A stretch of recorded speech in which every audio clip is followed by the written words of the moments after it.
Bonsoir à toutes et à tous, ravi de vous retrouver sur 8 Mont-Blanc, il est 18 h, bienvenue dans cette édition du journal de la rédaction. Nous sommes le lundi 13 septembre 2021, au sommaire ce soir. Le pont Albert-Lebrun, situé à proximité du Paquier, va subir un lifting complet pour des raisons de sécurité. L'ouvrage construit en 1934 montre de grands signes d'usure et de vétusté. Il va donc être détruit pour être reconstruit à l'identique. Ce chantier conséquent s'accompagne de grandes modifications de la circulation dans l'hypercentre d'Annecy. Reportage complet. Et puis on reviendra sur les très bons résultats des clubs de sport collectifs des Pays de Savoie. Le FC Annecy, Remilly et Chambéry se sont tous les trois imposés ce week-end en football, en rugby et en handball. C'est un chantier d'envergure prévu pour au moins 10 mois qui devrait s'accompagner de grosses perturbations au niveau de la circulation en plein centre d'Annecy. Le pont Albert-Lebrun, situé en face de Bonlieu et à proximité du Paquier, va être démoli pour être reconstruit à l'identique, et ce pour des questions de sécurité. L'usure et la vétusté de l'ouvrage ont conduit la municipalité à engager ces travaux d'un coût de 2,3 millions d'euros. Reportage. Construit en 1934, le pont Albert-Lebrun, un des axes les plus fréquentés du centre-ville d'Annecy, fait bien plus que son âge aujourd'hui. Malmené par un trafic toujours plus dense, l'édifice porte les stigmates des années. Et pour ne pas revivre un drame identique à celui de Gênes en 2018, la municipalité a décidé tout bonnement de le détruire pour mieux le reconstruire. Il était nécessaire de faire ce chantier qui va nécessiter plus de 10 mois de travaux. Parce que suite à des diagnostics qui ont été réalisés, qui ont été initiés depuis maintenant 3 ans, on s'est rendu compte qu'il fallait, pour des questions de sécurité, en fait, complètement le démonter et le reconstruire, parce qu'il risquait tout simplement de s'effondrer par rapport à des forces on va dire horizontales, d'arrêt, freinage, de ce qui passe au-dessus, puisque depuis 1934, la façon d'utiliser ce pont a évidemment bien évolué. C'est plus le même trafic. Qui dit travaux dit souvent perturbation, et pour le coup, ce chantier risque bien de chambouler pour un bon moment la circulation dans cette partie de l'hypercentre d'Annecy. Les utilisateurs de cette artère, qu'ils soient automobilistes, cyclistes ou même piétons, vont devoir être patients. On essaye de communiquer sur les alternatives, puisqu'on va quand même passer de 4 voies de circulation actuelles à 2 voies. Donc évidemment, on va avoir un goulot d'étranglement qui nécessite d'avoir tout simplement moins de trafic. Donc les piétons, les cyclistes auront des déviations et des alternatives par rapport à ce chantier. On sait qu'il va falloir du temps pour que les gens se réhabituent à utiliser d'autres moyens de transport et d'autres routes en fait. Il y a des voies de bus en prof qui ont été créées ou des pistes bidirectionnelles qui ont été créées pour finalement optimiser ces voies de circulation condamnées. Le site du canal de Vassé qui passe sous le pont Albert-Lebrun étant classé, le cahier des charges prévoit une reconstruction à l'identique. Voilà pour le volet historique. Et ce chantier d'envergure doit en plus faire face à plusieurs difficultés. C'est gérer tous ces flux de circulation. Et puis après, il y a toutes les difficultés techniques qui sont liées à la reconstruction de l'ouvrage. Sachant qu'on a, comme ça a été dit précédemment, on a 2 mètres d'ouvrage. On a la ville pour la reconstruction du pont et on a aussi l'État qui doit refaire aussi tout le système de vannage. On n'est pas à l'abri des problèmes d'intempéries, des problèmes de précipitations qui peuvent faire monter l'eau du lac. On travaille dans un milieu humide où on peut avoir des problématiques qu'on ne maîtrise pas à l'heure actuelle et qui peuvent éventuellement influer sur la durée du chantier. Les opérations de destruction à proprement parler du pont devraient démarrer d'ici à la fin du mois de septembre pour faire place à un impressionnant trou. Toutes les solutions et les alternatives aux modes de déplacement mis en place par la municipalité sont à retrouver sur le site www.annecy.fr. Lancé en octobre 2020 par le département de la Savoie, le budget citoyen est désormais bien concret. Après une longue période de concertation, 156 projets éligibles ont été choisis dans des domaines très variés. Les Savoyards ont donc jusqu'au 10 octobre prochain pour voter pour leur coup de cœur. Au final, ce sont 31 projets qui seront désignés lauréats de cette toute première édition. On écoute les précisions de Luc Berthoud, le vice-président du département de la Savoie, délégué à la cohésion sociale et à l'insertion. Si on reprend différents territoires, ça peut être une proposition d'un Fab Lab mobile ici à Albertville, à Saint-Jean-de-Maurienne, la création d'un conservatoire de la biodiversité, à Novalaise d'aménager une plage pour les enfants handicapés, à Ayen de désimperméabiliser une cour d'école, à la Motte Servolex d'être autour des écuries du fort ou de la plantation d'une forêt urbaine en centre-ville. Ce que je peux vous indiquer d'ores et déjà, c'est que c'est le secteur du social, de l'intergénérationnel opérationnel qui revient en tête, avec notamment une proposition très originale, peut-être pas simple à mettre en place, mais d'un social truck pour aller au plus près et faire des propositions d'accompagnement au niveau social des gens dans les différents territoires. Voilà, les idées sont très très nombreuses, très variées, très enrichissantes. 31 de ces projets vont être lauréats et que sur ces 31, il y en a 7 qui seront des projets jeunes, proposés par des jeunes de 10 à 25 ans. Est-ce que les premiers, justement, pourront voir le jour concrètement? Alors, les choses vont aller très vite maintenant. On va essayer d'annoncer les lauréats au mois de novembre. On ne va pas faire patienter jusqu'à Noël. Et après, ils doivent être réalisés dans les 2 années qui suivent. Donc d'ici fin 2023, la totalité des projets devrait être réalisée. En football, le FC Annecy a frappé un grand coup ce vendredi soir au Parc des Sports lors de la réception du Red Star. Les Hauts-Savoyards se sont imposés 6-0. Romain Spano est l'homme du match avec un triplé inscrit en seulement 19 minutes en première mi-temps. Son premier but est marqué en position de renard des surfaces après une tête anécienne sur la barre transversale. Le deuxième but est la copie conforme du deuxième avec cette fois-ci une tête de Témonfo repoussée. Le troisième vient après un joli service de Kevin Testu pour le troisième but de Romain Spano. Kevin Testu qui va devenir ensuite buteur en seconde période. C'est après Jonathan Gonsalves, le capitaine des Rouges, qui va participer à la fête avec une belle tête décroisée sur un corner. Et enfin, le jeune Jacques Sioué parachève le travail à la 78e minute après une magnifique passe d'Alexis Bosetti. Avec ce 4e succès de la saison, le Fessé est leader du championnat national. Prochain match pour les hommes de Laurent Guyot ce vendredi sur la pelouse d'Orléans.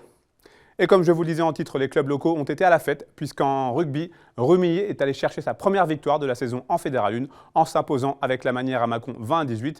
Et en handball, Chambéry revient avec les 2 points de la victoire après son succès 30-27 à Toulouse lors de la première journée de Star League. On parle de la Grande Odyssée Savoie-Mont-Blanc à présent. Je suis en liaison vidéo avec vous, Thibaut Brancard. Bonsoir. Bonsoir. Vous êtes donc le directeur sportif de la Grande Odyssée Savoie-Mont-Blanc. Merci de nous consacrer quelques minutes. Vous avez donc récemment dévoilé la liste des mushers présents pour cette 18e édition prévue en janvier 2022 et vous pouvez nous promettre des grands noms.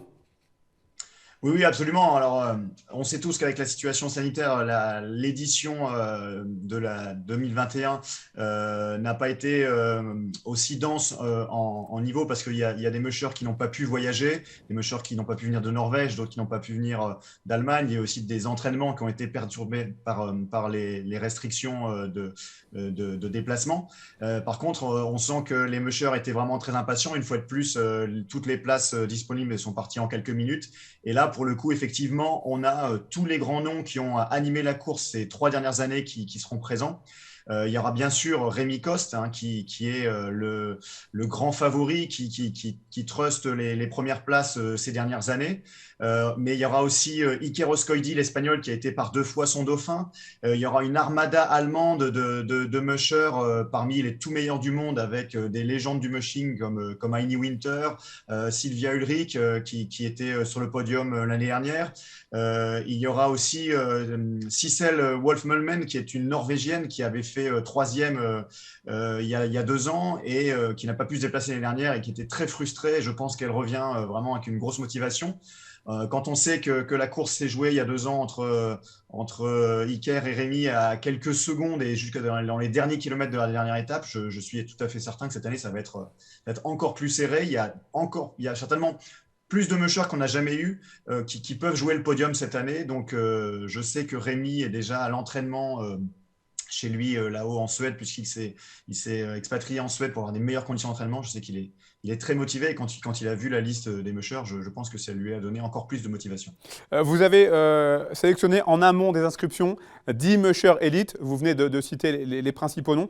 Pourquoi ce choix bien précis ? Alors parce qu'on avait décidé les années précédentes d'avoir un mode d'inscription qui donnait la priorité aux mushers qui s'inscrivaient les premiers. Et comme on a eu l'année dernière de nombreux mushers qui se sont inscrits, en fait, certains mushers étrangers n'ont pas réussi à s'inscrire à temps et se sont retrouvés sur liste d'attente. Et sur une grande compétition comme la Grande Odyssée Savoie-Mont-Blanc, qui est une des plus grandes courses de chiens de traîneau au monde, il est important qu'on puisse réunir un pool de mushers qui soit parmi les plus relevés.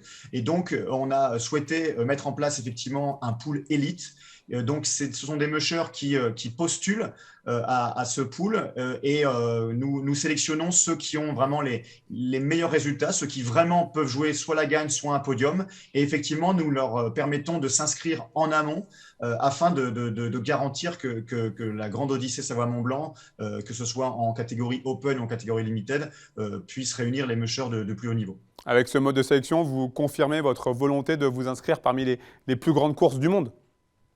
On confirme notre volonté de rester parmi les plus grandes courses du monde parce qu'effectivement, la Grande Odyssée Savoie-Mont-Blanc est une course très réputée et en ce qui concerne la mi-distance par étape, donc un petit peu ce qui est un petit peu au mushing, ce qui est le Tour de France en cyclisme, c'est vraiment la compétition la plus relevée et la plus réputée même du monde. Alors, il y aura 66 mushers sur la ligne de départ, 8 pays différents, ça représente à peu près 600 chiens de très haut niveau. Là aussi, c'est une bonne nouvelle. Oui, c'est une très bonne nouvelle. On parle, là, je vous citais les noms des mushers, mais effectivement, sur la Grande Odyssée, il y a un grand nombre d'athlètes qui sont avant tout les athlètes canins.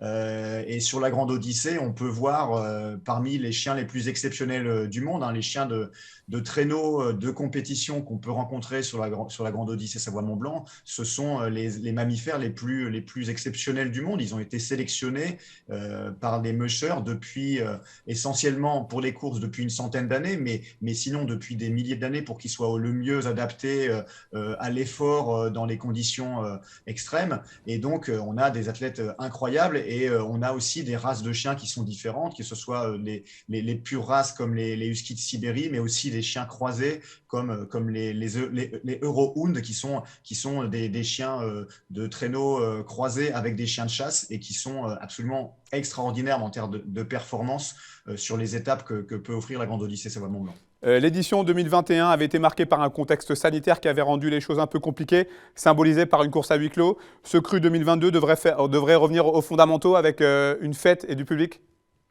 Oui, bien sûr. L'édition 2021, d'abord, on était très heureux de pouvoir la mettre en place et de pouvoir le faire dans des conditions sanitaires optimales. Bien sûr, on n'a eu aucun cas de Covid pendant la course parce qu'on avait un protocole très strict qui a été appliqué. Bien évidemment, on était très déçu de ne pas pouvoir partager ça avec le public nombreux qui se déplace sur les étapes. Et bien sûr, on a hâte que ce soit nous, organisateurs, mais aussi les mushers, de pouvoir retrouver le public et cette grande fête populaire qui est aussi la Grande Odyssée Savoie-Mont-Blanc à travers la Savoie et la Haute-Savoie. Est-ce que justement, dernière question Thibaut, est-ce que justement des nouveautés sont à prévoir avec ce retour presque à la normale?